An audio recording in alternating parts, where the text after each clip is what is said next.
There is a very common problem on Windows 11, especially on Windows 11, that whenever you try to open Windows Defender from here, it doesn't open any of the settings. I'll tell you one of the most simplest steps to fix this problem. You just need to run two commands, and the second command is really very fresh. So here in the search icon, type cmd and then run as an administrator and click on yes.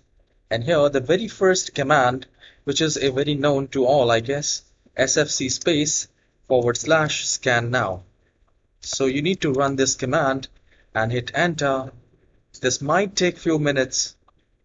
sfc space / scannow. So this error generally comes due to corruption on Windows 11 or Windows 10 computer. I'll mention these commands in the description box through which you can copy, and please make sure you enter here in command prompt. Also make sure you run command prompt as an administrator. So once you run this command, it might take few minutes. It might take 5-7 minutes, depend on the computer.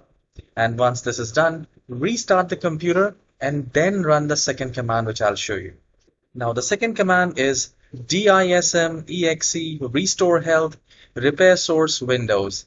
So if your Windows is installed on C drive, you can type C here. If it's in D drive, you can replace C with D from here. So I'll just copy it and then I'll open command prompt. I'll type cmd, run as an administrator, and click on yes, and just paste this command and hit enter. This will start scanning and restoring the health. If there is a corruption in the Windows computer, it will be fixed and repaired.